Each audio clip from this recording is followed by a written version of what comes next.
Hello everyone, welcome back to The Media Couple. I'm Rory. And I'm Sophie. Where we break down the latest in film, TV and entertainment from an insider's perspective. Yes, this week we have a very controversial episode, shall we say. Absolutely. We are talking Tilly Norwood. We actually spoke about Tilly Norwood a few episodes ago, but we're talking about her again because we've got to say a lot of things. Yeah, we actually broke the news about the AI star Tilly Norwood, but now everyone's on the same hype train. We had to come back. Yeah, exactly. And then we are going to be talking about House of Guinness, the new show that has just come out, and we're going to be deconstructing that. And then finally, we'll be ending off with a Rotten Tomatoes game as usual, which is AI themed because, well, Tilly.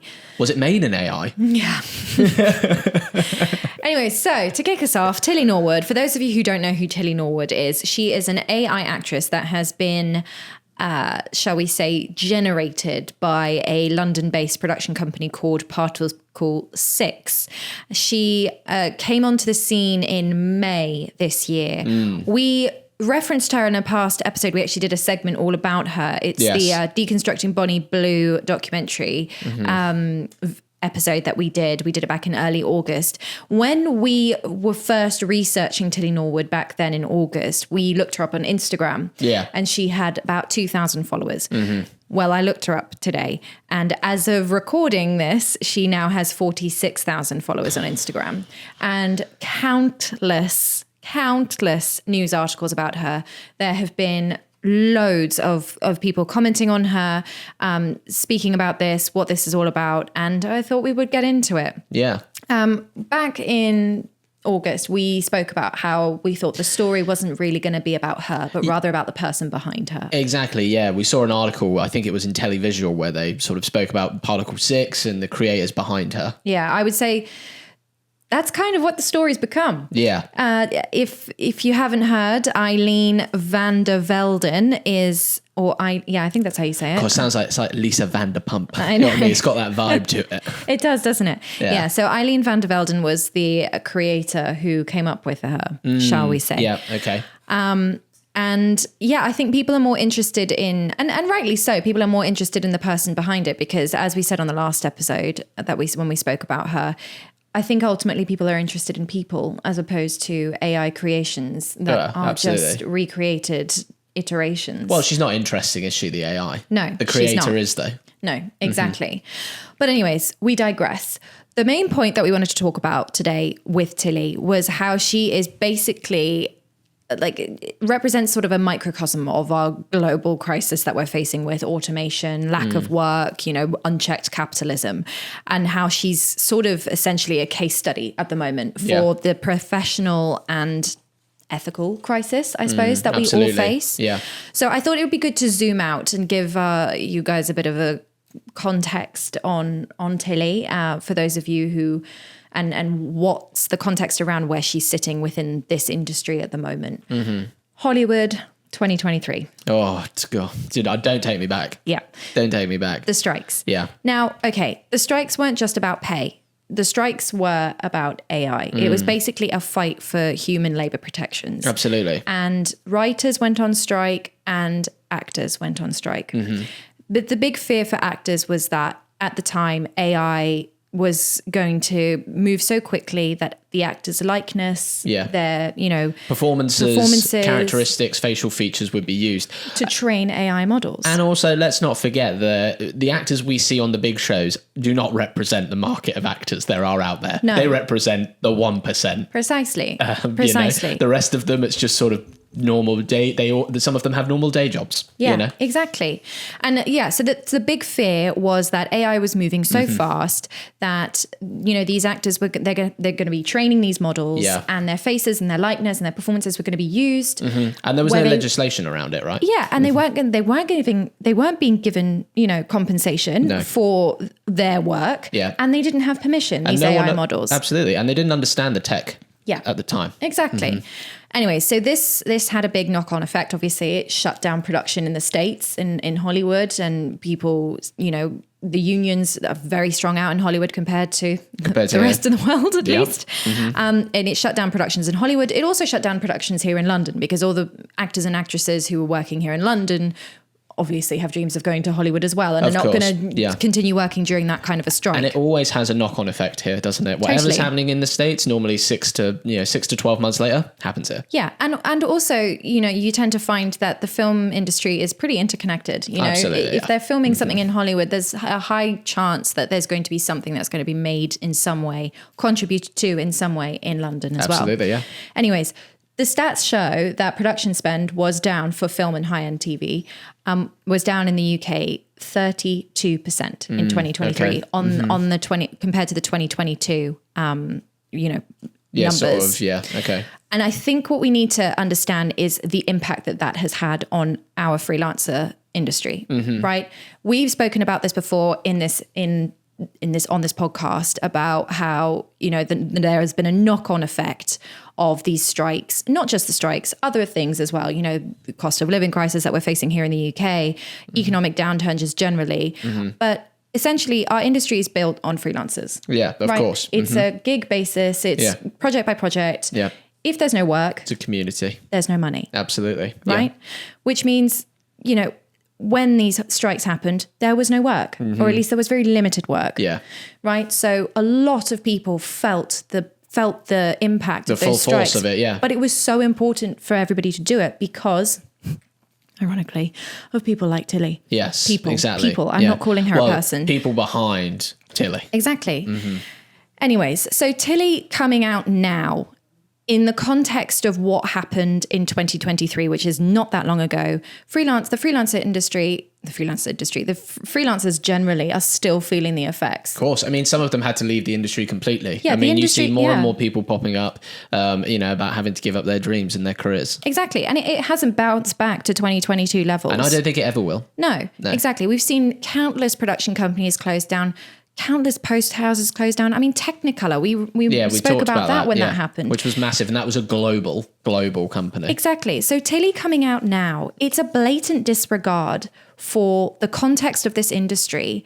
And it's literally in opposition to everything that those Hollywood strikes were about. Yeah. Yeah. Right? Tilly very much feels like she was made in some sort of corporate laboratory, you know what I Yeah, mean? By a bunch of studio execs who are like, how do I get actors off my bill? It's extremely short-sighted. Yeah. It's extremely short-sighted. It's extremely naive, I think, as well. Yeah. And so anyway, so that's sort of the context around Tilly, around, the industry and why I think you can start to see the parallels and draw conclusions about why this is actually getting people so frustrated and so course. angry, and rightly so, I think. Yeah. So I think it's good to sort of discuss this in context of who the person is who's done this, because let's hear more about that. Eileen van der Velden. She is an actor herself, Yes, okay, interesting. which, I mean, the irony is just Successful actor or? Yeah, I mean, Yeah. she did a successful. Well, when I say successful, I mean like, would I have seen her in anything? Has she been in any big like shows or anything like that? No, I don't think you would have. I don't think we've not seen her in anything. Okay, fair enough. But she did a comedy sketch show that won some awards. I Okay. think that's her biggest thing. But no, she's mainly turned to being a production company founder, sort Okay, of / now I guess tech founder. Yeah. So Eileen came under a lot of, shall we say, hot water when Tilly really blew up over the past week or so. Yeah. She came out with a statement because a lot of people were angry, and rightly so. And people were saying, this is ridiculous. Why are you doing this? And she came out with this statement. And she basically said that Tilly is not a replacement for a human being, but a creative work, a piece of art. Wow. Okay. Wouldn't be that bold, but That is verbatim, right? She also then compares Tilly to animation, puppetry, or CGI as similar because she's a tool like that. Okay. I mean, there's a lot to say around that statement. I think, first of all, the animation, puppetry, and CGI analogy, well, I would hazard a guess, there's a lot of VFX professionals out there right now who are literally screaming through the screen. And as well, let's just admit, it's the artists who make them, like the VFX artists and animators who create those characters, but it's also the stories given behind them, right? It's like every character from our favorite kids series has a unique story, which is why we fall in love with them. You know, Buzz and Woody and characters like that, because people have sat there and written good stories about them. And then obviously they're beautifully designed. Yeah, well, I think that's the key point here is people. People have created this. If you are creating a character, if you're creating a puppet, CGI, you are creating something new. You are using it, and it's a person who's doing that. I think that's the thing that she might be missing in this, is that what she's created is she has removed the entire labor workforce that comes with the creation of something like Tilly Norwood. Of course. Right? You have a person who has to animate an animation. Yeah, right? Of course. Somebody who has to come up with the story. Draw somebody it. who has to draw it. Somebody who has to voice it. There's all these, there's that labor that's involved in all of that. Same with puppetry, puppet master, somebody who actually is skilled and learns the trade. Same with CGI, right? All these things. And I think the analogy, it obscures the sort of labor issue that we've got here that she's just glossing over so quickly. And I mean, I don't know. She clearly didn't think this through. I think my issue with it is that Tilly represents to me a marketing tool. I do kind of see the idea that like, oh, well, I had to, describe how she looked, describe how she talks, describe how she walks, what she looks like. But all of the reasons that she is the way she is and how she talks, how she walks, how she looks is not because it came out of Eileen's brain. No. It's because the AI was trained on thousands of hours of other people's work. Of course. Right? And I think that's the point. That's the interesting thing here. Yeah, exactly. But she compares Tilly to somebody as skilled as a CGI artist, an animator, or a puppet master. And I think it's the hubris of it. I think she sort of looks at herself as a creator. Yeah, and this is the point, right? This is also why she said, she is not a replacement for a human being, but a creative work, a piece of art. That infuriates me, because how can Tilly be creative, a creative work and a piece of art, when she is not created by Eileen? She's also not unique. Yes. Does that make sense? She's iterative. It's like when an artist sits there and paints a painting, right? That's their brain. That's their interpretation. That's their drawings. That's the way they look at the world. That's their color. When a VFX artist, a writer, whatever, makes a animated, cartoon, that's their brain. With this, it's like, Tilly is an amalgamation of thousands of people's ideas. Yeah. And then all Eileen's really done is just said, make her do this and make her do that. Well, exactly. And but that's what frustrates me. And then she compares, we mentioned this on the earlier episode. We said how she wants her to be something like Scarlett Johansson or Natalie Portman. And it's just the contradiction in this is she's claiming that Tilly is not a threat to our industry, whilst setting Tilly up to replace two people in this industry. Yeah, to remove two incomes, basically. Yeah, exactly. But in the next breath saying, oh, but she's not a threat. No, it's just, it just frustrates me. But coming back to what we were saying about the copyright and so on, and how she's essentially a black box for uncompensated work. Absolutely, yeah. Which is essentially what she is. We talked about that on the last one, didn't we? Like, never sleeps, never eats, never complains. Yeah. No rights. Exactly. I mean, it's very Black Mirror. It's very Ashley too. Oh my God, yeah, that's a great method. We are that. It feels we like are this. living in that. Yeah. We're living in the Black Mirror episode right now. Yeah. I wonder what Miley Cyrus has to think about it. Yeah, absolutely, yeah. But I mean, essentially what Eileen has done is she's created and promoted a product that directly steals the work of other people, undermines the community that gave her own start, and takes away any form of beginning for new artists to come in, because Tilly is essentially going to go in and take all the small commercial jobs, the small production jobs, the small that Eileen herself would have cut her teeth on. And she's just created something that completely removes that entry level work. Absolutely, for all the new creatives coming up. It's like she's fully gone, all right, here's the ladder. I'm going to pull it up behind me. Yeah. And this is the most blatant example of somebody doing that I think I have seen in a long time. It's quite ironic as well, like what you say, that she comes from that industry. You know, she's been through the pressure of, you know, like going to auditions, struggling for years, trying to get on the ladder, trying to get that big break. Yep. And like what you say, she's now pulled the ladder, she's kicked the ladder out from underneath her. Yeah. And said good luck basically to a whole, you know. Well, no, hasn't even acknowledged that. I mean, the irony of it is she's exactly like you said, speaks about how difficult it was in this industry and how she had to work multiple jobs to even make ends meet. And it's like, and now you're going and making literally a career-ending product for a lot of people out there. Yeah. I also feel like the plagiarism aspects should come into this debate, because I think you have no idea at this stage, because AI is incredibly new. We're all aware of that. But you have no idea at this stage whose ideas you're taking. Yeah. Right? We've seen it in music so many times where it's like, that's my melody, that's my riff.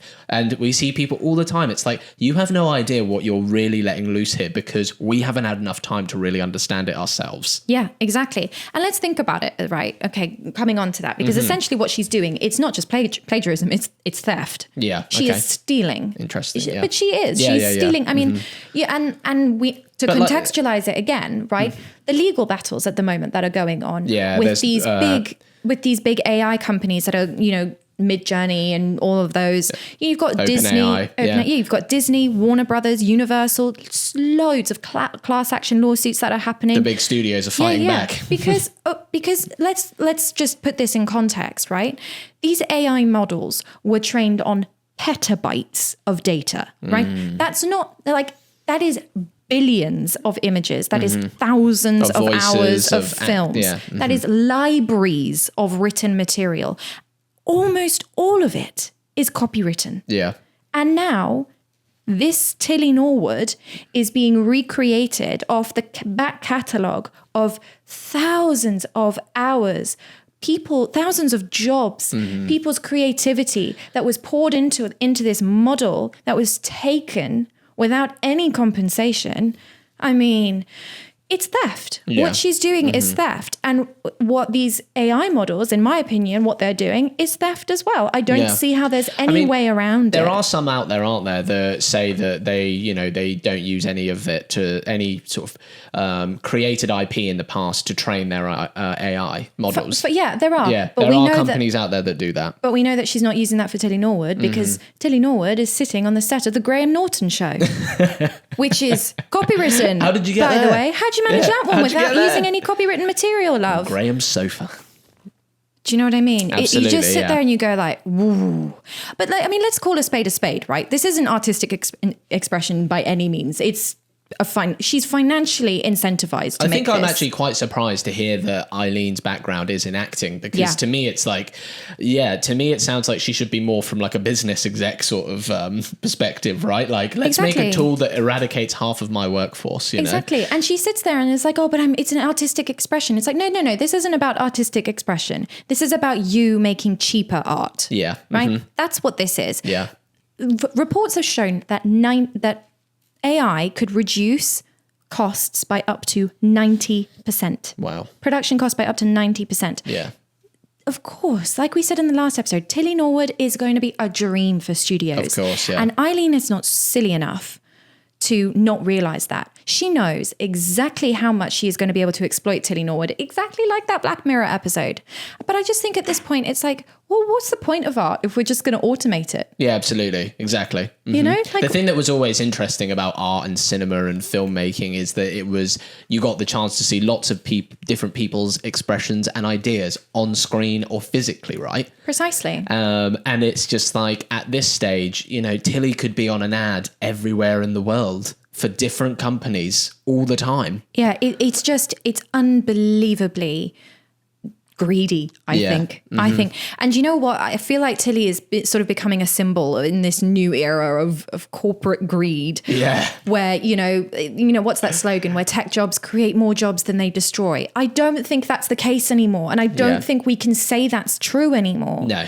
When the number of jobs that were required in order for Tilly just to be created, right? Because and I don't just mean AI jobs. I mean all the jobs of every person who has ever worked on any film that has trained a model was required in order for Tilly to be created. Of course, yeah. Right?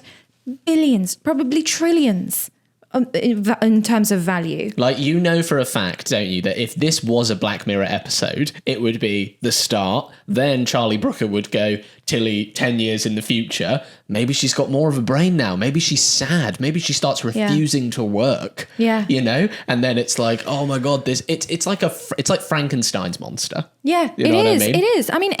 I mean, what does that say about us? Are we in a world where automation is now being celebrated at the expense of people's livelihoods? Yeah, I think so. I think, unfortunately, we're in a world of that sort of corporate greed. It feels like, you know, those Hollywood strikes weren't the end. No, and it's really infuriating as well, because for an industry that already relies so much on community and like word of mouth, you know, it was punched in the gut back then, and now it feels like we're like barely getting up off the floor. Yeah. Exactly.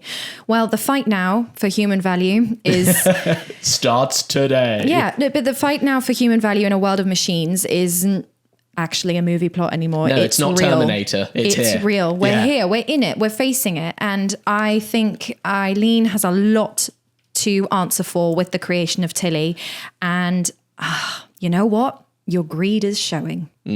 Your greed is showing, and I don't think it's a good look. Yeah. So, anyways, those are my thoughts. Well, I tell you what we should have after that. A pint of Guinness. Moving on to the House of Guinness, Netflix's new show. Very good. You know, I think both of it are written and created, by Stephen Knight, who was behind Peaky Blinders and A Thousand Blows. I mean, we wanted to just sort of break it down a little bit today and talk about it. I mean, for one, what have you thought of it so far? Oh, it's great. Yes. I love it. Yes. Same. I think it's really well done. I think we spoke about it. It's like Penny Dreadful. Yep. Combined with Peaky Blinders. Yeah. Combined with Succession. Well, thank you for bringing that up. I was actually going to say, what do you think about the Succession comparison? So it has been compared to Succession. You know, we've got the sort of the premise of 4 wealthy children, you know, who are passed down this legacy by their father. Yeah. And their father is still dictating things from beyond the grave. Yeah. You know? What do you think about that plotline? Oh, no, I really like it. I mean, to be fair, I like those kinds of films, those kinds of plot lines. I like the, you know, corporate greed. As you can see, I really have a lot of feelings about it. You hate corporate greed. Yeah. But you like watching series about corporate greed. I do, yeah. You know, financial crime, corporate greed, newspaper crime, all of those kinds of things. So that's really in my wheelhouse of what Anything I like to watch. Anything that like reveals secrets is like your thing. I really like that. Yeah. So this is right up my street. Interestingly, we had finished watching The Hack just before this, and then came on to House of Guinness, and I really wanted that. I wanted to love The Hack. Yeah. But it just didn't satisfy my corporate greed need as much as House of Guinness is doing at the moment. I think the Hack, you know, Jack Thorne obviously just won, you know, the Emmys for writing Adolescence, and it was fantastic. But I think with the Hack is the episodes I was really interested in is when we were actually following the Guardian journalists, you know, actually like uncovering the news of the world scandal. But when it just went to like the story with the police officer and stuff, I know it was a big part of the scandal, but that's where I lost interest. Yeah, episode 2 and episode 4 really dragged for me. Yes. And I didn't want to be taken that far out of the story in The Hack. And that's what happened with that one. And we went on to House of Guinness and being like, Please be good. Please be good. Yeah. But I think Stephen Knight, is an exceptionally talented writer. Oh, he's amazing. I think he has this style. I think this is why I like it, right? I'm not a huge fan of period dramas. I mean, neither is Sophie, to be fair, are you? No, I do. Well, you don't watch Downton Abbey, do you? I do. You just don't know. Oh, wow. I've learned something new. I've watched all of Downton Abbey. Okay. Yeah. Cool. Great. So I've learned that. But I feel like I'm not a massive fan. Okay, me personally, I'm not a huge fan of period dramas. Yeah. But one thing I love about Stephen Knight is that he has a look and feel. Yeah, right? he does. When he creates, and because he's created and written the show, I feel like we are really in Stephen Knight's universe here. I feel like he just blends like the period style, the drama, the violence. Yeah. Right. He has this like grit about him. It reminds me a bit of like Guy Ritchie's sort of style in a way, but Better. Better. Yeah, definitely better. But you know, sharp tailoring, like nice strong outfit, and I find that he always does focus a lot on the class system. That's like a theme that I think occurs a lot in Stephen Knight programs. Yeah, it does. I mean, the dialogue in this is brilliant as well. And I think they've cast it really well too. I agree. And I feel like that's the thing. I'm not necessarily a huge fan of period dramas, but he's just brought in like this level of attitude to those characters, which I think it's just so amazing. Like I think about the music choices. Well, I was going to say the music choices. You know, I think we've got bands like the Wolf Tones, the Fontaines, Kneecap, right? It just works, you know. It's just like in a period drama, it's like it's very Romeo plus Juliet. It's very Baz Luhrmann Romeo plus Juliet. You did bring up that comparison, and I'd have to agree with that. Baz Luhrmann has a knack for it, right? Yeah. Like Baz Luhrmann's Romeo and Juliet, I think, is the best adaptation ever of Romeo and Juliet. Oh yeah, I agree. From my personal opinion, I think. Yeah. I think it still stands the test of time today. I agree. Yeah. That's one of my favorite Baz Luhrmann's film ever. Yeah. But he does. He has a unique way, similar to I think what Stephen Knight does. But it's like you haven't watched Bridgerton, but Bridgerton takes pop songs and puts them into like a cinematic kind of orchestral version, so it fits within the world. But it's pop songs, right? Of today. Mm-hmm. And I think it's really interesting that we've got a lot of these, you know, films, shows that are going back in time and bringing the modern into it through the song choices. Yeah, absolutely. But this one felt like it wasn't just bringing the modern into it in terms of song choices. It was also bringing the politics into it as well. Absolutely, yeah, because obviously it looks at Ireland at the time, which was, you know, extremely separated, and it makes it more raw, I think. Yeah. You know? Yeah. It makes it really raw and just punk and gritty. Yeah. No, it's brilliant. It's a brilliant show. We're only like 3 episodes in, aren't we? Yeah, so we've still got a long way to go to finish it. I think there's 8 episodes. But so would you recommend it? Yes. Yes? 10 out of 10 so far. Would recommend. Yeah. Yeah, no, I've been loving it. It's honestly, I know we loved Adolescence. I'd say House of Guinness is up there for me as one of the best shows this year. Yeah, so far, definitely. Yeah. It's been great. And also the fact that it's written by Stephen Knight, great. He's a lovely bloke. He is lovely. Yeah. No, we do like him. But anyway, you know, have a pint of Guinness whilst watching House of Guinness. Not Tilly Norwood. No, Tilly Norwood is banned, okay? Indeed. Yes. Anyways, moving on to the Rotten Tomatoes game. For those of you who do not know what the Rotten Tomatoes game, that is basically where I tell Rory a name of a film. This week it is themed on AI takes over. Mm-hmm. He then tells me what he thinks the critics and audience score is. I tell him if he's right or wrong. We talk about the film. We move on to the next one. That is basically the premise. And I always get them right. Mm-hmm. So obviously AI takes over is the theme. So we had to go with the Terminator. Oh, Arnie. The original. Yeah, I'm going to go high for this. Yeah. I'm going to go high. 100%. No. Okay. 95% critic. Okay. Audience 85. Okay.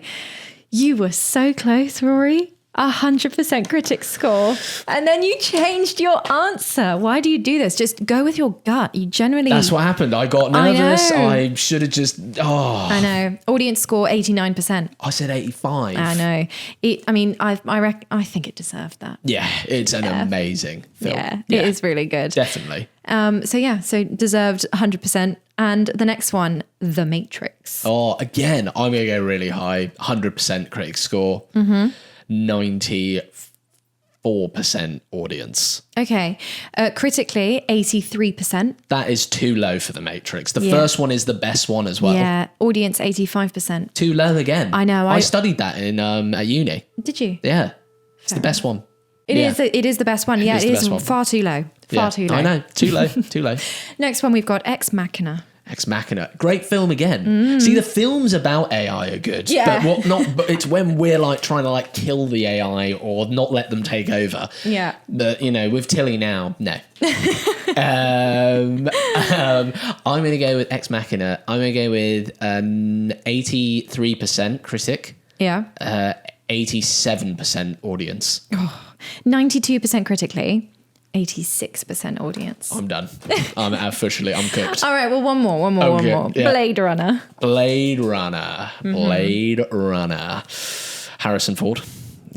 I'm going to go with 93% critic score. Audience 89. No. I lose again. Go on. Well, no, go on. No, are you changing it? Go. No. Yeah. 89% critics.